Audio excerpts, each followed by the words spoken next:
Welcome back, everyone. Thank you for joining us. We hope you guys enjoyed the music. Cool. So we have Jmac here with us, yeah? Jmac, the battle rapper newcomer of the year 2023, poet, author, and overall just a writer. Thank you so much for joining us, Jmac. No problem at all. It's a pleasure to be here. Thanks for having me, guys. No, thank you so much. So, obviously, today we've brought you here. We've invited you along. Obviously, it is Mental Health Day today. I would just like to say it makes a lot of sense because we're all here with your book. So, Yeah. thank you for cheating. Yeah, so we have the book, obviously, for the viewers that can see us. You know, the book's being showed off.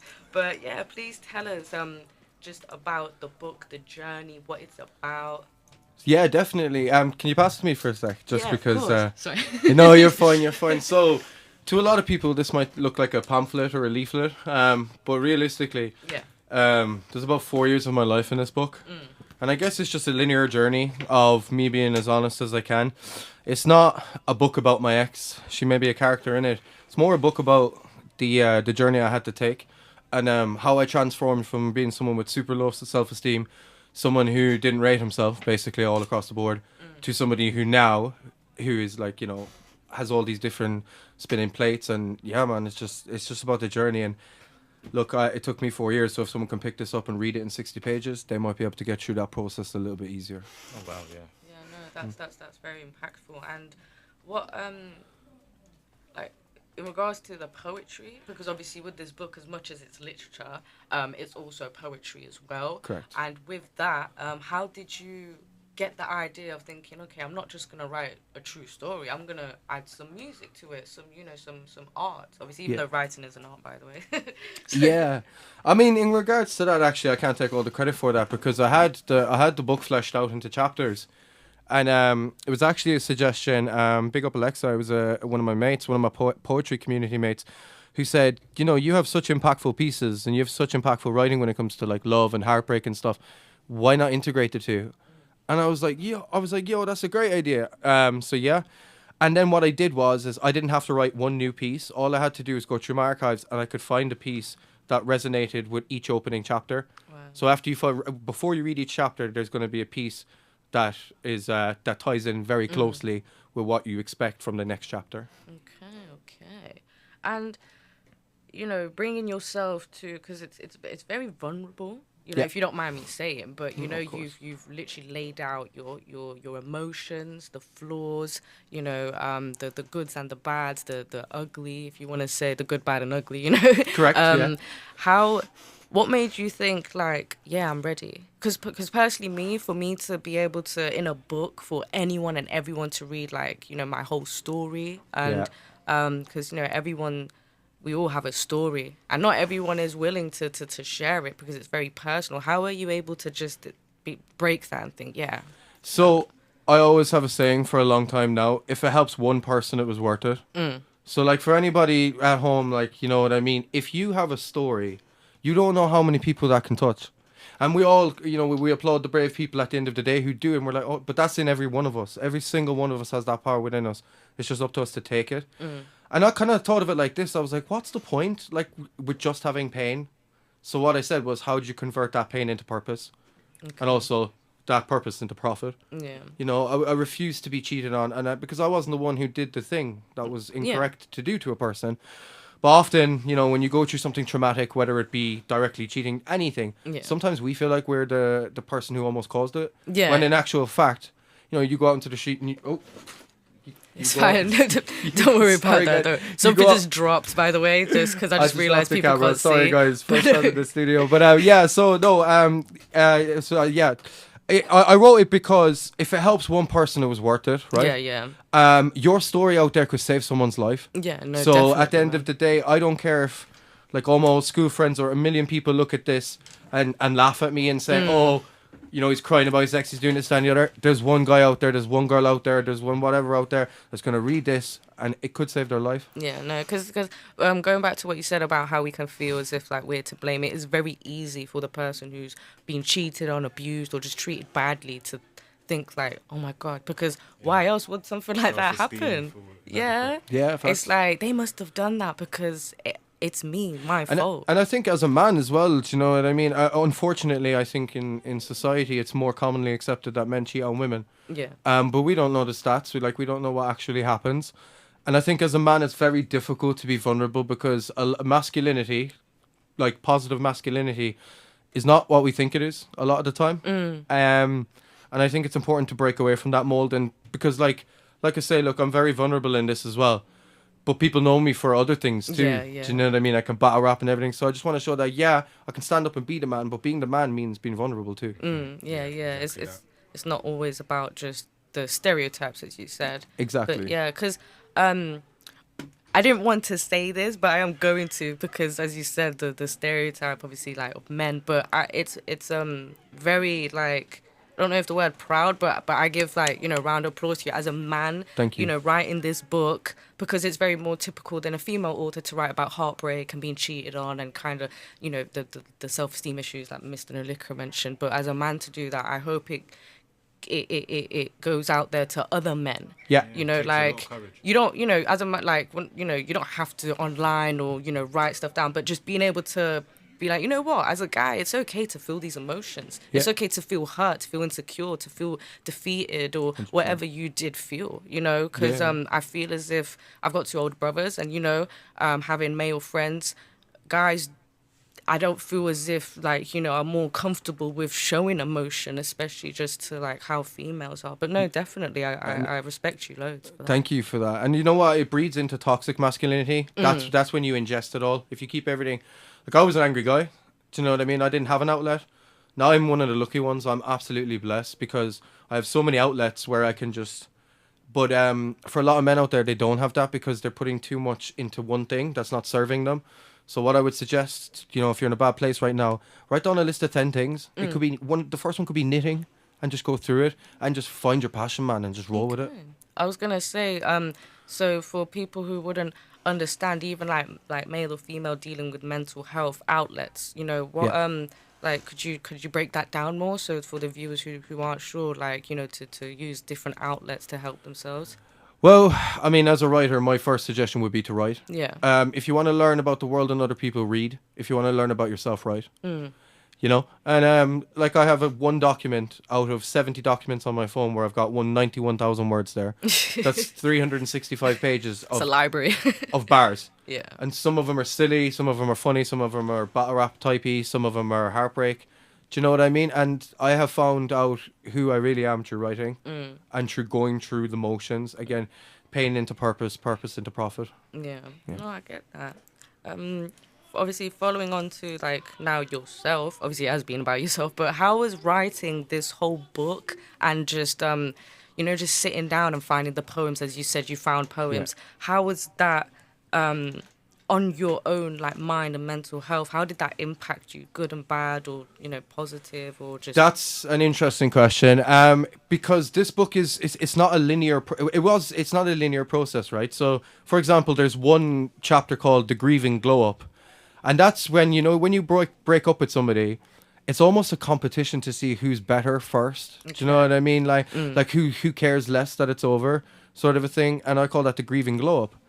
Then another chapter is called the glow up. But I couldn't write about the glow up while I was in the grieving glow up stage. Okay. Do you know what I mean? You can't write for the future. So you were... So it's not as if you went through what you did and then, like, years later wrote about it. You were right. This is raw as you're going through the motions. Okay, wow. So it's wow. Yeah, it's almost like a real time. That's why it's so. Look, it's short. Now I could have. Yeah. I could have put loads of fluffy language and I could have described a chair with 15 adjectives, but what's the point? I wanted this to be digestible for the person who needs to read it. Maybe you're not a reader. Yeah. Maybe you're not somebody who picks up books. But, like, this is so easy to read, and it's my personal journey. It's so raw and so honest that you'll almost feel like you went through it with me. Because if you're reading it and you've gone through something like that, trust me, I feel it for you too. Yeah, I think that's what's very important with any writing, like that being music, you know, like a song or a book, but... being able to feel it, like, as if, do you get what I mean? Like wanting to, you know, feeling as if like, wow, this is happening to me, even though it probably hasn't. But yeah, because I used to love reading books. But in regards to obviously like mental health and like social media, how do you think social media has impacted on mental health, especially today, like 2024?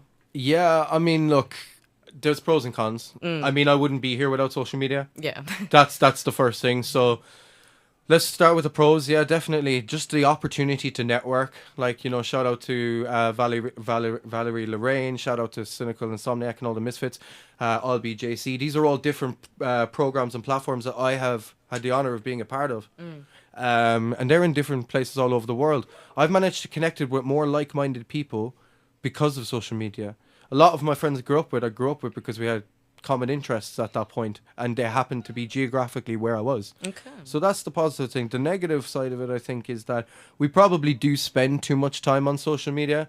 Like, I know I spend way too long on my phone. I hear a notification, I'm like, oh, I wonder who that is. And I think as well, do you know what I mean? It's kind of like, I think maybe for a lot of people, they don't even know how to talk to someone on the train anymore. Yeah. It's almost eliminated our social skills unless we're on a screen.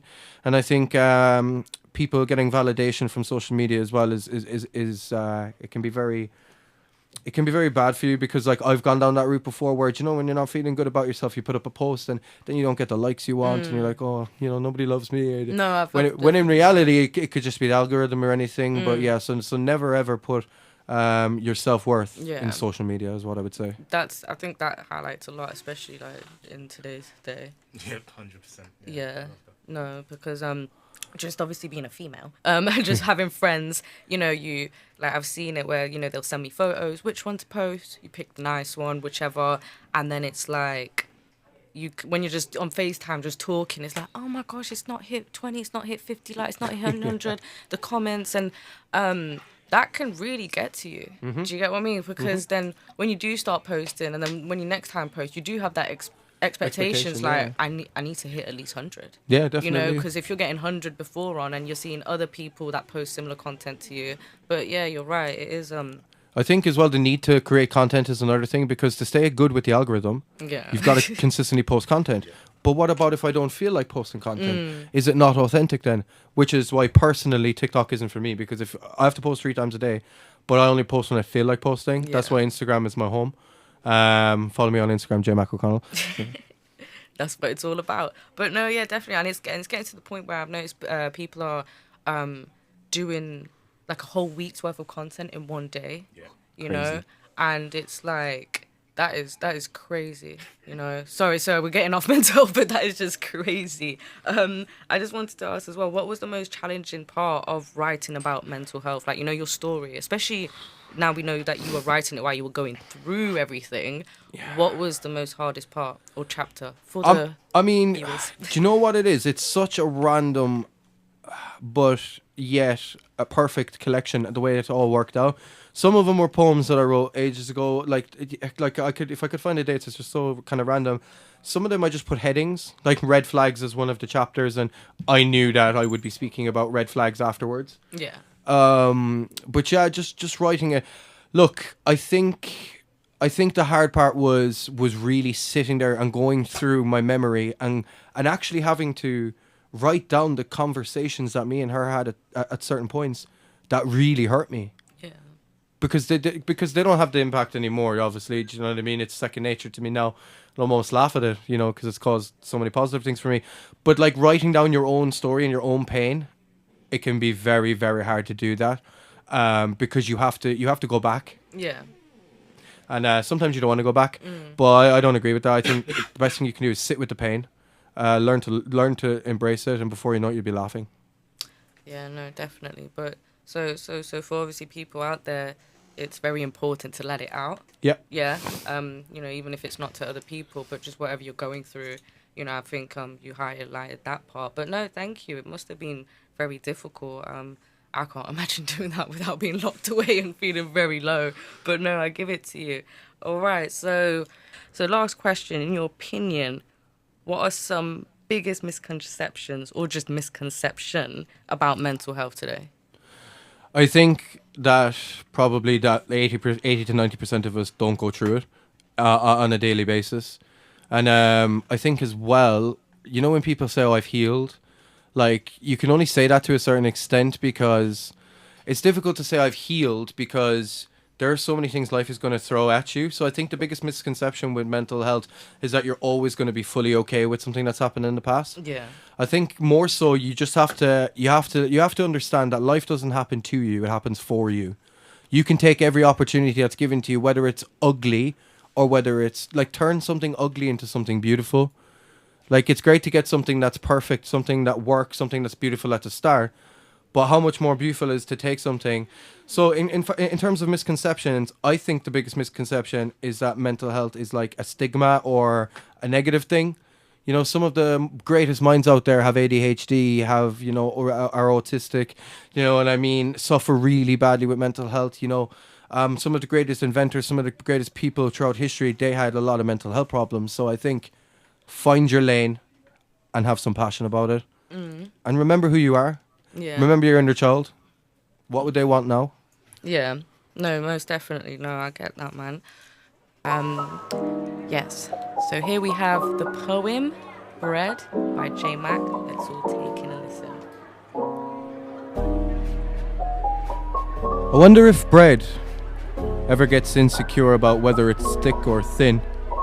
I wonder if white bread thinks that it's better than brown bread, or vice versa. Does 50-50 bread feel alienated by its white and brown counterparts? I wonder, does bread believe in apartheid? See, bread comes in all different shapes and sizes, and while not every type of bread is for everyone, you don't see people hating bread just because it's different. Do you need to be whole wheat to be whole? The real similarity I see is we put price tags on different breads. We value them differently based on their size, colour and taste, even though bread is just bread. Each loaf is worth something and will leave you feeling sustained. Some bread that people like, others won't, and that's okay. But how often have you been made to feel like the heel of the loaf? Unwanted, untouched, quickest to offer the substance, yet the last to be chosen, a last resort. See, once bread comes out of the oven, it's risen, it's soft on the inside and it's ready to fulfill its purpose, but sometimes bread gets left out. The absence of being chosen causes it to grow mold.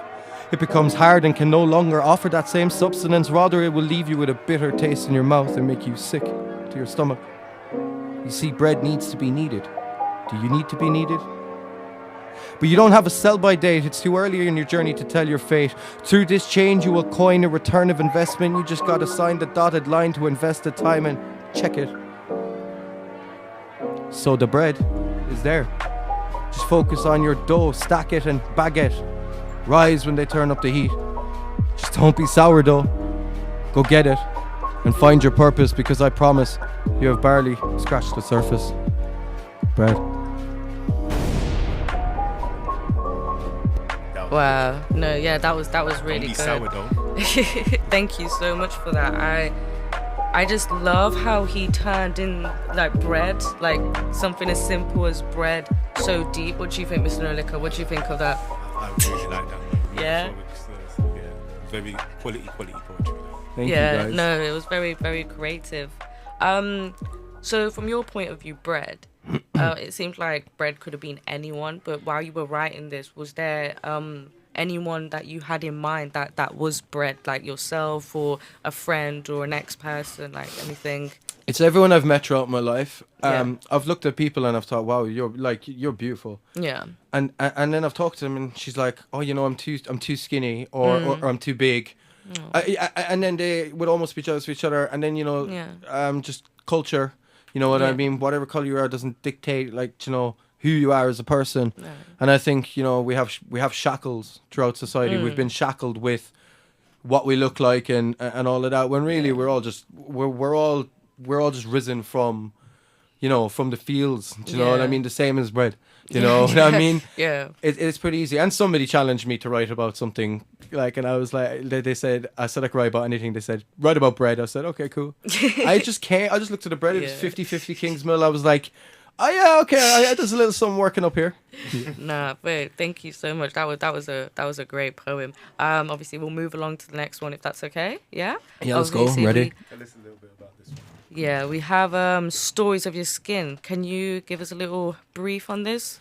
Yeah, definitely. So, what I wanted to do here, I guess, is that again, I wanted to promote like body positivity, especially for women and things like that as well, because Okay, nice. yeah, because it's kind of one of those scenarios as well where the world is crazy, and some of the things I see online are crazy, and I just wanted to let women know that like there is a man who's on your side. And you know what I mean. Men things get like men, we're not the most intelligent creatures on the planet. Do you know what I mean? But Useful though. You but- are needed. yeah, we are needed. But I guess with this one, I just wanted women to know that like men do care about them Oh. more than what they can facilitate just with their own bodies. You know. No, that's lovely. But yeah, let's listen to Stories of Your Skin. Whenever you're ready, take it away. Stories of your skin.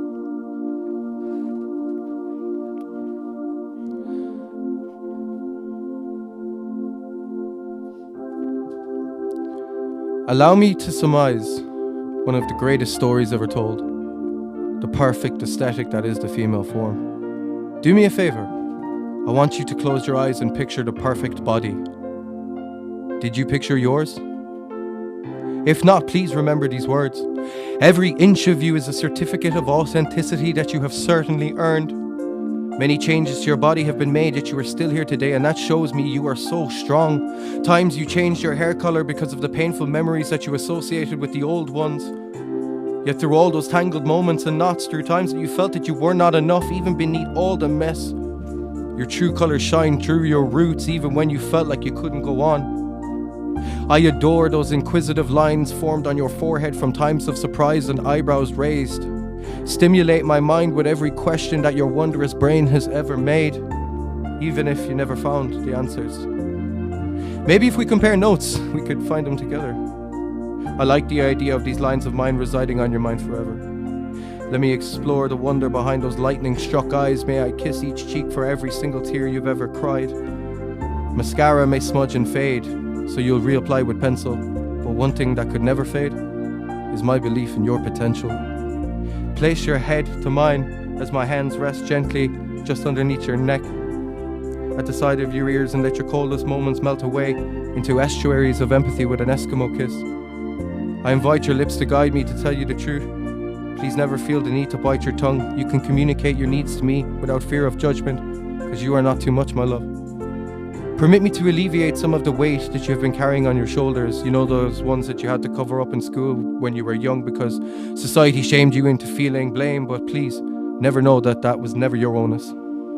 Join me and give thanks as we celebrate your chest, no matter the size, and not compare them to others because they are not too big or small, they are just right. May I kiss your stomach as I thank each stretch mark. Every line for a woman's body is a temple that built the very foundation of our lives. Darling, I implore you to be proud and adore the magic of your canvas and every stroke that it has adorned. For every part of you tells the story of your skin, and I have never heard of a tale more beautiful. Got me a bit emotional. No, it's a very. I think it's a very lovely. It's a very lovely poem. Piece of literature for women, all ages, all backgrounds. It was the first part that got me when it was like picture the perfect body or like person, and it's like you do, and then when you were like, did you picture yourself? It's like, oh wait, no, I did not. Whoopsies. Yeah. I think that really is just that line itself. Yeah. Is very powerful because I feel as if everyone could. It can kind of be like, oh wait, no, you got me there. I did not think of myself, but no, thank you so much. That was very beautiful. Sorry, it just. No, I love it. We have the last one now, which is Heaven. Cool. Tell us a little bit about Heaven, because just to let you guys know, he wouldn't let me read the poetry. He said he kind of wanted myself and Mr. Mrnoliquor's just like raw reaction. But yeah, if you are able to give us a little briefing, please. Yeah, so I mean, this piece, there's the concept of like heaven and hell and all this kind of stuff, and for me really, it's not fire and brimstone. You know what would be the most agonizing thing is, we're talking about mental health here today. I've lost people, to that battle, And I just think, and I almost get survivor's guilt sometimes because, you know, I used to kind of bang on about it so much before, and I've been in such low places, and I've always been that guy that people have been worried about. Yeah. I'm here sat in front of you right now. There's people who are not, you know, who used to be in my life, and I can't reach out to them anymore and stuff. And I just think that the reason I wrote this piece is because I wanted people to realize that you could be one podcast, one interview, one push up, one Bitcoin, one anything, one anything from your ultimate goal. And before we start this piece, once you cue the music, I actually want you guys to I want you to sit with me here for a second and close your eyes just for a few seconds at the start, and just imagine you've made it. Okay. You've completely made it. Okay. In life or over? In life, everything? you can smell it, you can touch it. It's right there in front of you. You want for nothing. Okay, I'll try my best. And I'm gonna build you into that, and I'm gonna show you, and we can speak a little bit more because towards the end you might be like, "Whoa, what happened?" But I'll explain. Don't make me cry. No, I'm joking. I'll try not Okay, to. no, but we're ready. We're ready, and I hope our viewers as well. I'm still visualizing. If our listeners and viewers on the live as well can do the same as well. Let's all have this moment together. You know, Yeah. it is Mental Health Day, and let's lift ourselves up, right? Yeah, exactly. Let's do this, man. Thank you so much for your time. No problem. So yeah, just close your eyes. Picture everything. Visualize everything you've ever wanted. Every drop of sweat that you've put in for the way you want to look. Every bit of effort that you put into everything. Every time you felt like nobody was listening. But now you're the vocal point of your own life. You are your own warrior. My eyes flicker open. The coconut smell of her hair fills me. I cuddle her and hold her tight as I hear the second most beautiful sound in the world. "Good morning, my husband," she croaked. "This is heaven." Like a cute crescendo, the world's most beautiful sound follows as I hear the pitter-patter of 4 tiny feet getting closer and closer. As I wipe sleep from my eyes and give my partner her good morning forehead kiss, my son and daughter hurriedly tumble in the doorway and climb onto our bed, jumping while shouting, "Morning, Mommy! Morning, Daddy! It's breakfast time!" What a perfect alarm clock. "Coffee, babe?" I presume to my partner. "If you don't mind, babe," her sweet morning breath responds. "You chill out and have a shower while I get the kids ready for school," I gesture. "I love you so much," she thanks me. One more forehead kiss before I pick up a child under each arm. "Time to brush our teeth and wash our faces, or else the tickle monster's gonna get ya." Faces washed, teeth cleaned, we head down to the kitchen. I thank my love upstairs for getting out of bed, putting warm feet on a cold floor. I turn on the heating. That's better. Now she is warm. Breakfast made and eaten, coffee drank, warm happy bellies, kids, bags and lunches packed and off to school. She comes downstairs, hair still in a messy bun, a picture of beauty if you ask me. I instruct Alexa to play our song loud and say, "Come here, you. Dance with me, baby." I take her in my arms and embrace her as we step together in that familiar clumsier synchronicity. We dance, eat, drink. This is the life. I kiss her goodbye as she leaves our home to meet with her friends for lunch. I head to my study, my creative space. From my shelves, I see 3 of my books staring back at me with pride. I turn on my computer and load up the unfinished fort and get to work. Well, I say work. But is it really work when you just love what you do? I turn on the radio and, lo and behold, my latest song is playing. I did it. I finally did it. I made the music. I wrote the books. I found my love of my life. I fathered the children. This is heaven, I proclaim. This is heaven, I say again, this time in my head. This is heaven. Huh. That last voice sounded different. This is heaven. This time it was a booming voice. I felt bellow throughout my entire body as a white light began to fill my eyes, blinding me. I'm no longer in my home. All I see is white around me. Where am I? I ask in a daze. This is heaven, a strange voice answers from nowhere. Who are you? Why am I here? Where are my wife and my kids, my home, my books? Where is the music? I plead. Son, I'm afraid to tell you, you never wrote the books. You didn't make the music. You didn't marry the love of your life. And you never fathered those children. But how? That's impossible, I cry. Well, I wish it were my child, but that was the life you could. No, the life that you should have had. But you chose not to. You took your own life not long before you were due to receive your blessings. I gave you so much. I'm just sorry that you couldn't see it. I'm sorry that you couldn't see what was right in front of you all along. That life was yours for the taking, but instead you took your own. No, it can't. It can't be. My love, my babies, my work. I break down. The whole ground shakes and cracks beneath me. Geysers of fire erupt all around me. A sinister looking being rises from volcanic ash, laughing manically. You really thought this was heaven? Well, it could have been for you. Well, welcome to the pit. My eyes flicker open. The coconut smell of her hair fills me. I cuddle her and hold her tight as I hear the second most beautiful sound in the world. Good morning, my husband, she croaked. This is heaven. Or at least it could have been.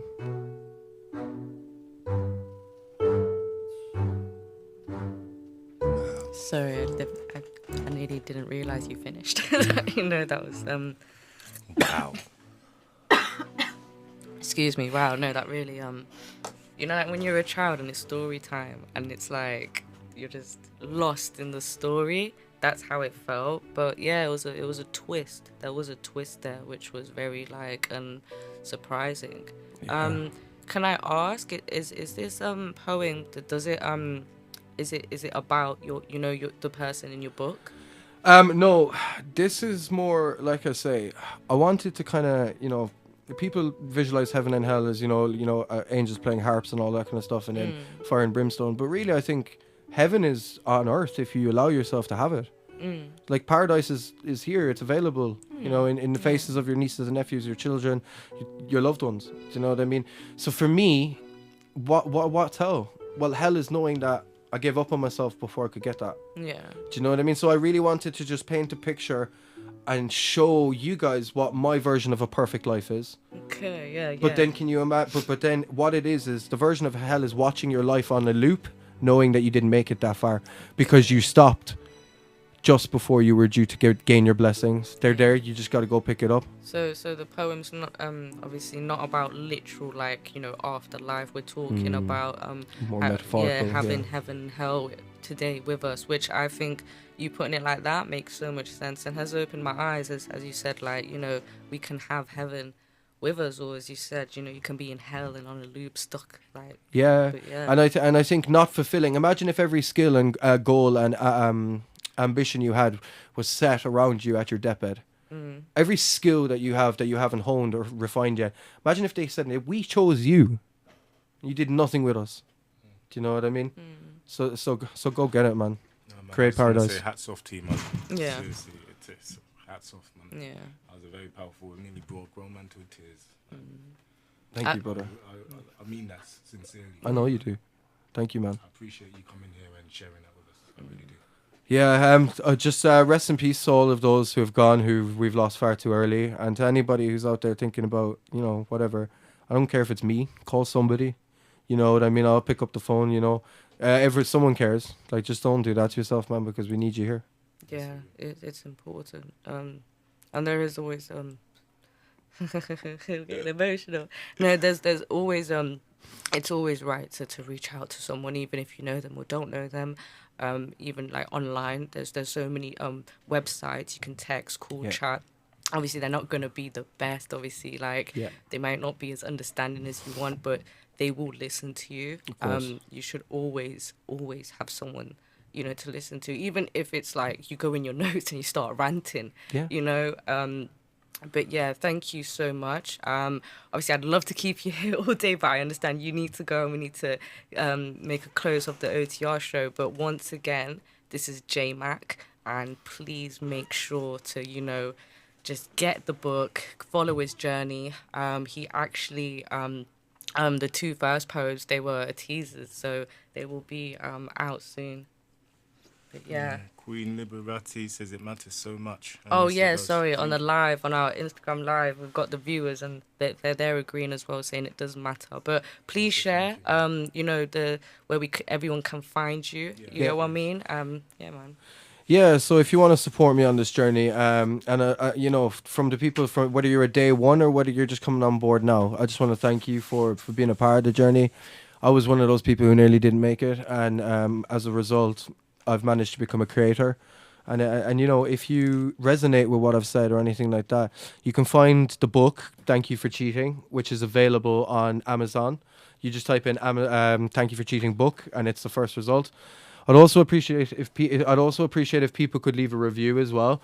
That really helps the algorithm and pushes it out to, again, somebody who may really need it. No matter what piece of content I create, this will always be my favorite in the future. Also follow me on Instagram, Jmac O'Connell, #Jmac O'Connell.